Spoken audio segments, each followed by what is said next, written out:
from New Hanover County Schools Television. Three-time Blue Ribbon winner for the North Carolina Schools Public Relations Association for Outstanding Electronic Media. This is your school news. Welcome to your school news for the week of January 20th through the 26th. I'm Scott Banky. And I'm Noah Suleiman. Topping our newscast this week, Gregory Elementary holds their famous MLK parade. Pre-kindergarten registration is being held this month, and the school system holds its first informational session on the new road to achieve law. Martin Luther King Jr. Day is meant to honor and remember a civil rights hero who paved the way for change and racial equality in America. Our top story this week highlights the biggest freedom reenactment march in the school system. YSN reporter Bobby Blue has all the details on this wonderful event at Gregory School of Science, Math, and Technology. Fast becoming a tradition in New Hanover County, the Gregory Elementary MLK Reenactment March.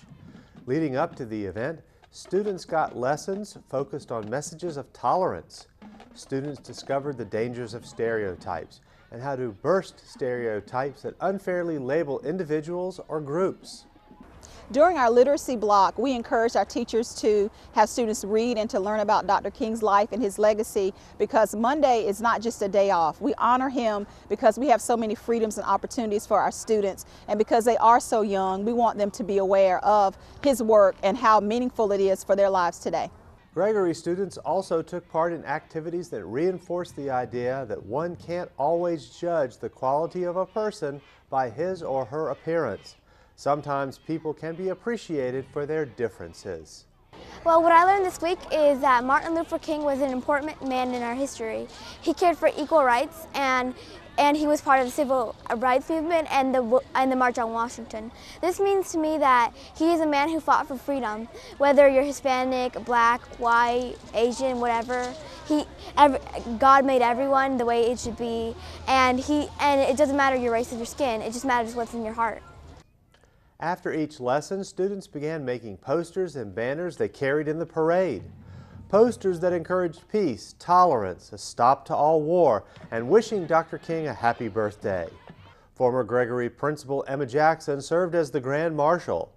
Perched in a convertible, she waved enthusiastically to the crowds along the parade route.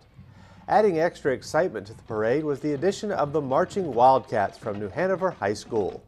The ensemble brought up the rear of the march, and their music added a spark of magic to the already beautiful event. It makes you feel real good to see these kids do it, because I know they know a whole lot more than just going out here yelling and making a lot of noise.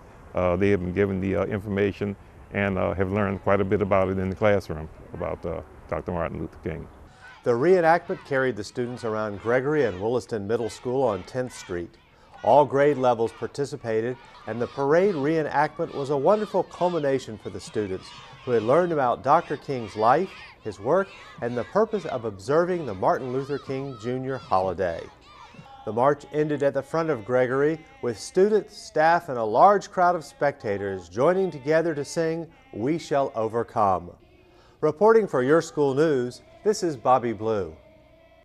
In other news, many third graders in New Hanover County might be in danger of having to attend a 6-week summer reading camp to get promoted next year. A new program mandated by the General Assembly requires third grade students to pass the end of grade reading exam or risk being held back. Parents of third graders from Anderson, Bellamy, Carolina Beach, Coddington, and Williams Elementary School attend the first of several regional meetings at Minnie Evans Performing Arts Center for an overview of the new Read to Achieve law. The informational session presented by New Hanover County Schools Department of Instruction and Academic Accountability featured information from the Department of Public Instruction explaining the new law as it pertains to third grade students.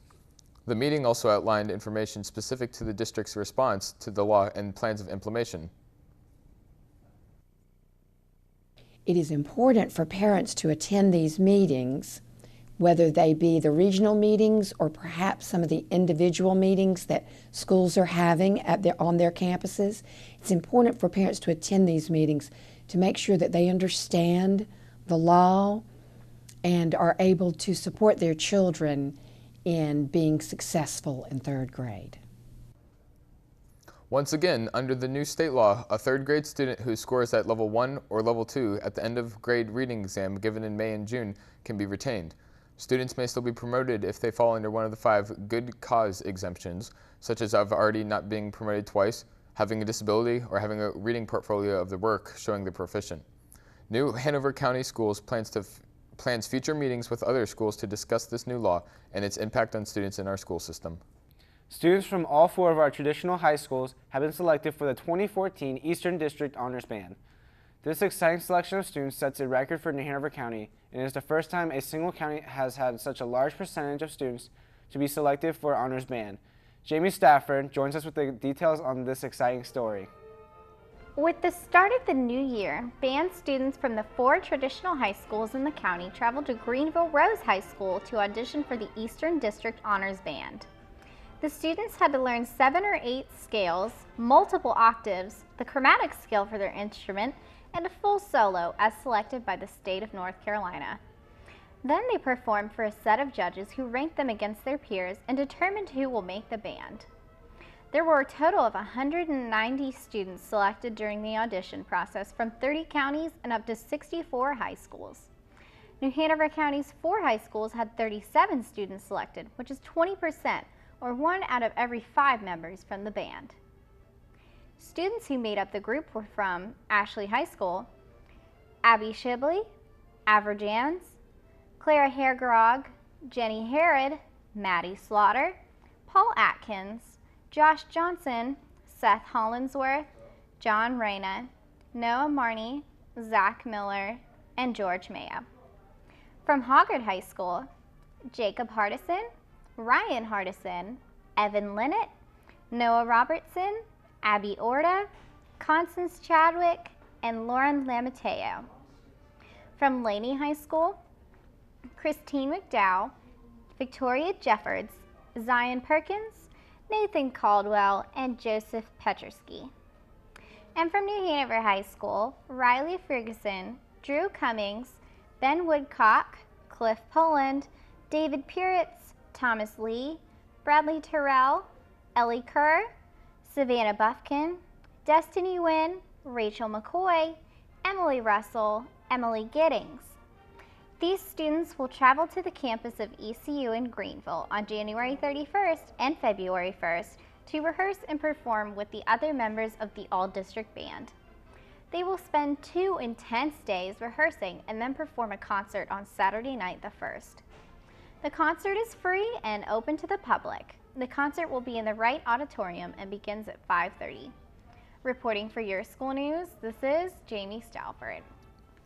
Students at Roland Grice Middle School were live and on air as teams produced podcasts for fellow students and family members. The electrifying event featured a wide range of stories and themes. The project began with students arranged into groups of 4 or 5. The students were given a random problem or conflict for which they needed to write their introduction, the rising action, the climax, the falling action, and the resolution. Each group researched, wrote, edited, directed, and broadcasted their selected segment. Live and on Air is a public speaking project that involves Mrs. Spooner's 6th grade AIG language arts class.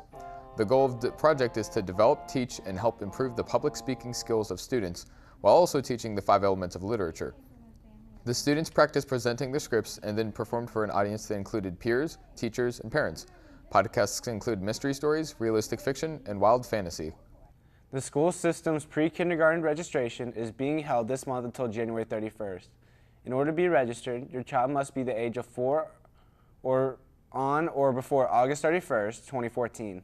Applications are available at the following schools: Castle Hayne Elementary, Rachel Freeman, Howie Pre-K Center, Johnson Pre-K Center, Williams Elementary, and Whitesboro Elementary.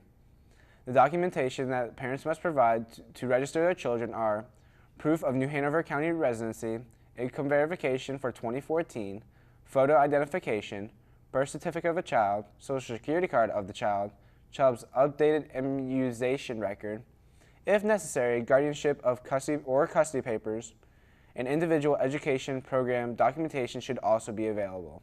For additional information on the pre-K registration process, you can call 251-6155. The Lyceum Academy of New Hanover High School is accepting applications for the 2014-2015 school year until Saturday, February 1st. Applications are available online by choosing the Lyceum Academy tab on NHHS homepage. A school within a school, the Lyceum fosters a thoughtful place where a community of learners, both teachers and students, develop essential habits of mind. A fully integrated, multidisciplinary curriculum is at the heart of the academy, with each unit of study drawing upon all of the four disciplines: English, math, science, and social studies.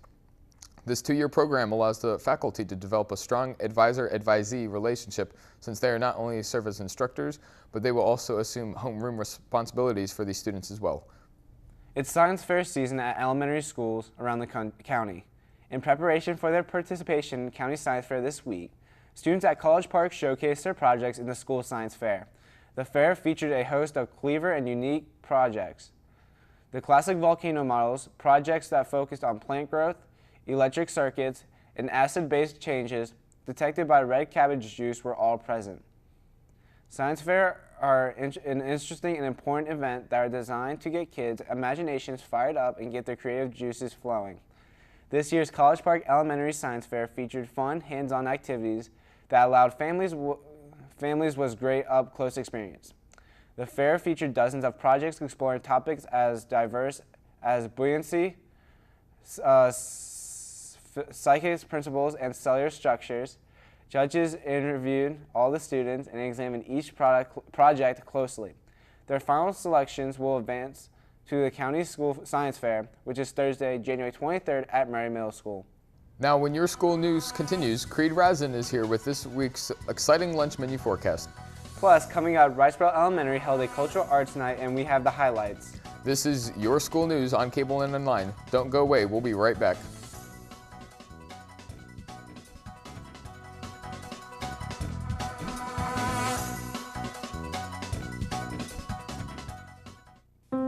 Mom, I'm not gonna go to college. What are you saying? You've got to go to college. Well, they offered me a job and... Son, college is much more important. No. Yes. No, Mom. Yes. Anyways, it's my decision. Okay, well then decide what degree you're going to get, because you will go to college.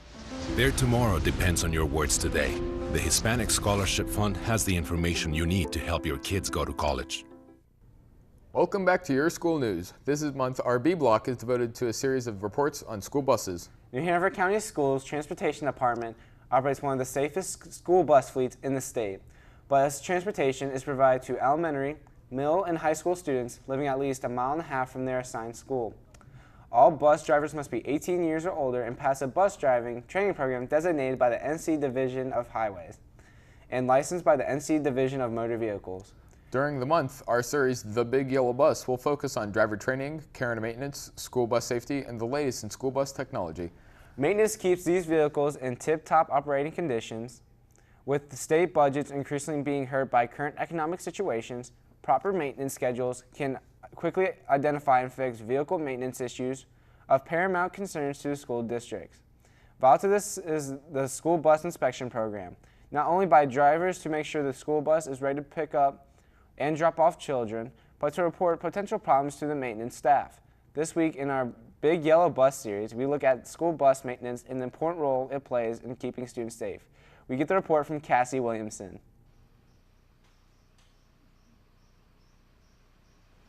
Perhaps the most important safety aspect that school districts can provide students is ensuring that school buses are regularly serviced and remain in top operating condition. This requires a tried and true preventative maintenance schedule. Preventive maintenance is basically maintenance that you do prior to a breakdown. You're trying to avoid a breakdown, on the road. So we do preventive maintenance on our buses every 20-something days. We do a 30-day inspection, which is nothing more than a North Carolina state inspection on your automobile.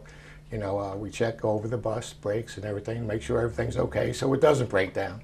So that's basically what preventive maintenance does. It actually stops you from breakdowns. It helps you so you don't have a number of breakdowns. Preventative maintenance is the key to a safe fleet and an economically operated fleet.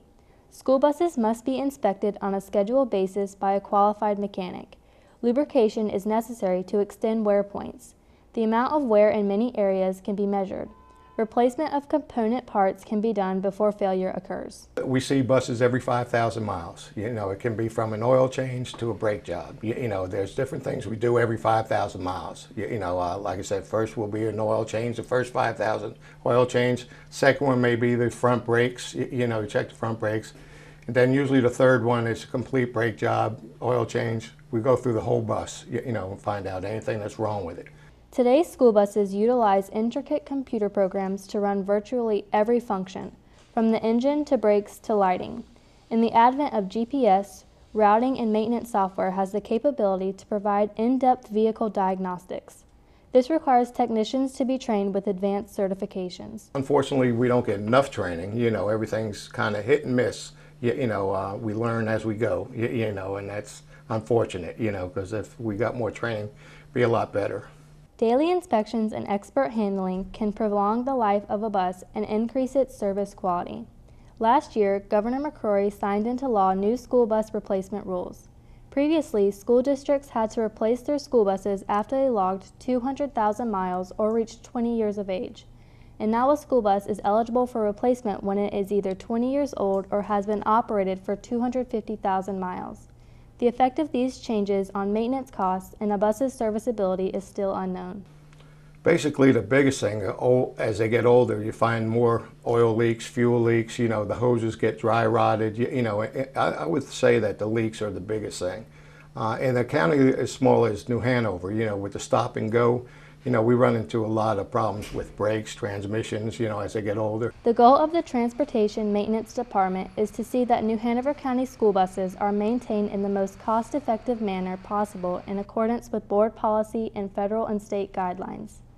The men and women in the maintenance department believe that children can't learn if they don't get to and from school in a safe and timely manner. Their work ensures that our buses are in top condition, and if they aren't, they pull those buses until safe operation is possible. Their sound judgment and skill keep students safe every day. Reporting for Your School News, this is Cassie Williamson. Thank you, Cassie. The school's district's transportation director is ultimately responsible for maintaining the school bus in a safe operating condition. Federal and state laws and school district policy require school bus inspections. School buses are subject to inspection by a state transportation representative at any time. In New Hanover County, both pre-trip and post-trip inspections are made on each bus. Buses are checked regularly from front to back: wording, windshields, windows, lights, and mirrors. Under the hood, oil levels, coolants, water pump, steering fluid, steering linkage, and air compressors are all inspected. Under the bus maintenance checks are on the suspension, brakes, wheels, tires, fuel tank, frame, exhaust, and drive shaft. Throughout the bus, hoses and air chambers are inspected. On all buses, emergency equipment is kept up to date. Emergency exits and windows are well maintained. The inspection of maintenance of school buses is detailed enterprise that is ongoing each and every day of the year. Join us next week for part 4 of the Big Yellow Bus as we look at the new technology that is making school buses even safer. It's time now for this week's lunch bill of fare. Gone are the days of mystery meat and crabby hairnet wearing lunch ladies. Across the county, school lunchrooms have gotten a facelift and a menu makeover. Creed Razin, our lunch menu analyst, joins us now with this week's school lunch menu, so parents, students, teachers, and everyone working with New Hanover County school system can plan their lunchtime options. Thanks, and welcome to this week's edition of the Lunch Bill of Fare. We've got an exciting menu this week with dishes influenced by Asia, Italy, and America. Let's take a look at this week's selection. On Tuesday, January 21st, start the week off right with a meatball hoagie or popcorn chicken with a dinner roll. On the side, macaroni and cheese, parsley potatoes, a garden salad, and fresh fruit. On Wednesday, January 22nd, enjoy either General Tso's chicken with rice or chicken egg rolls. For your sides, choose from oriental vegetables, a garden salad, applesauce, and fruit jello topping. On Thursday, January 23rd, you have 2 great entree choices: teriyaki beef dippers with fried rice or breaded mozzarella sticks. On the side, a glazed carrots, garden salad, or fresh fruit. On Friday, January 24th, enjoy a taste of home with either a hot dog with chili or chicken and rice soup with a biscuit as your main entree. Then on the side, enjoy carrot sticks, baked beans, a garden salad, and chilled peaches. For the weekend, I've got my healthy tip. This weekend, for a snack, try dipping your favorite fruits in chocolate. Remember to use semi-sweet or dark to keep it healthy. If fruit isn't your thing, the chocolate can make it a little more enticing. Remember, it's all about eating right. After the weekend, gather in the cafeteria for a chicken fajita with cornbread or a corn dog. For your side, choose from northern beans, sweet potato casserole, garden salad, or a frozen fruit cup. All the menus this year include more fresh produce, whole grains, and lower calorie snacks. Plus, our school cafeterias have done away with frying and cut back on fats, sodiums, and sugars. Now taking a look once again at your lunch entrees for the week, you've got some great selections with some really great sides to choose from throughout the week. Tuesday, don't miss out on the meatball hoagie. And don't forget about those steak chicken fajitas. That's what's on the slate for lunch at your school's cafeteria, so don't miss out on any of these nutritious, delicious, and healthy meals. From the newsroom, this is Creed Rasson, reminding you that if you don't take care of your body, where will you live? Back to you. Thanks, Creed. Don't forget you can also catch the Lunch Bill of Fare during the morning show here on the Learning Network. You get lots of healthful nutrition information online at www.nhcs.net/nutrition. Now don't go away. Coming up, Riceboro Elementary held a cultural arts night and we have the highlights. But up next, we've got the high school sports report with Russell Harrison. Russell will keep you updated on all the games for the coming week. Your school news will continue right after this break. Thanks, Creed. Don't forget you can also catch the Lunch Bill of Fare during the morning show here on the Learning Network and get lots of healthy nutrition information online at www.nhcs.net/nutrition. Now don't go away. Coming up, College Park Elementary parents and staff hold a Paint the Park event. But up next, we've got the high school sports report with Russell Harrison. Russell will keep you updated on all the games for the coming week. Your school news will continue right after this break.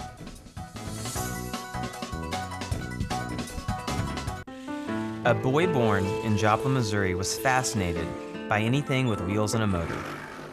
The odds of him winning both the Daytona 500 and the Brickyard 400 in the same year? 1 in 195 million.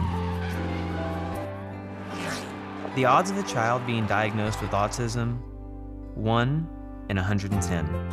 I'm Jamie McMurray, and my niece has autism. Learn more at autismspeaks.org/signs. Welcome back to Your School News. It's time for sports with Russell Harrison. Welcome to this week's sports segment. We've got basketball, wrestling, and swimming all featured in this week's sports. Let's kick off things with men's basketball. The Lady Bucks faced the New Hanover Wildcats in a tough game, but New Hanover demolished them. The final score of this game was 72-42. In men's basketball this week, the Lady Bucks will be on West Brunswick territory as they take on the Trojans on Friday, January 24th. On Tuesday, the Highgate Vikings will be traveling over to Topsail High School to play against the Pirates on Friday, January 24th. The Ashley Screaming Eagles are on the road this week, heading over to face off against South Brunswick on Friday, January 24th as well. And the New Hanover Wildcats will play against the Highgate Vikings next week, January 28th, on Tuesday. Last week in men's wrestling, the Lady Buccaneers wrestling team destroyed New Hanover Wildcats. The final score of this wrestling event was 78-0. This week at men's wrestling, Lenny will be taking on Highgate at home, which will be an exciting event to attend. It will take place at Trask Middle School this Wednesday night at 7 p.m. A packed UNCW natatorium was host to the New Hanover County High School Swimming Championship as senior Joe Hyde turned in a memorable performance on Senior Day to help clinch the win for Highgate boys, while the Lady Vikes cruised to a victory behind classmate Carolina Estep. Both swimmers were recognized along the side of others during a ceremony before the meet. Runner-up teams were the Ashley Lady Eagles, led by the Keck twins, Heather and Colleen, and Sydney Westra. Jack Best and Michael Bullard also helped turn in a strong day for New Hanover. Now don't go away, Your School News will be right back after this break.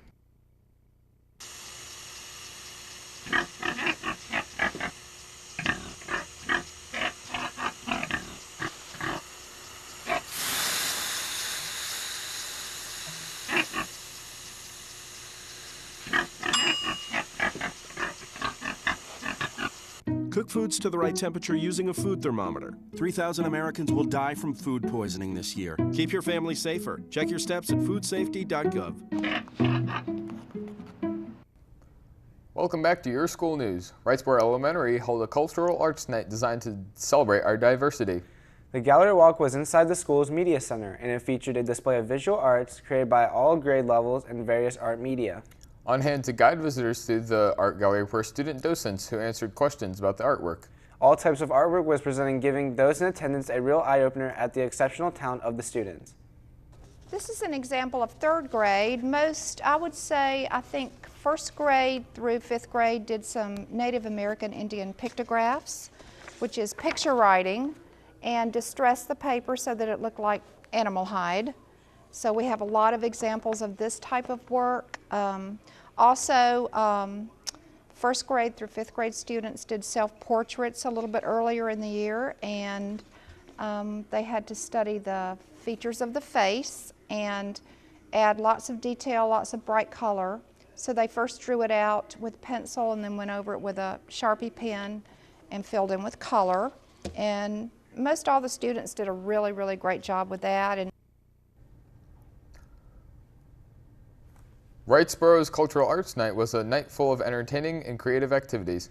The fifth grade chorus sang in the cafeteria, and the parents and family members watched their always incredible performance.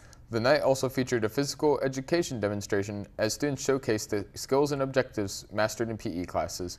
Wrightsboro Elementary Cultural Arts Night was an event everyone enjoyed. That does it for this edition of Your School News. Recapping some of our main stories.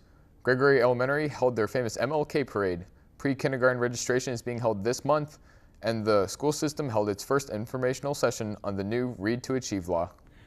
Remember, Your School News is on the cable and online, and don't forget to start your morning with our Light and Lively morning show, weekdays at 6 a.m. I'm Scott Banky. And I'm Noah Suleiman. On behalf of the entire YSN crew, thanks for watching New Hanover County Schools TV on the Learning Network of the Cape Fear. Have a great day.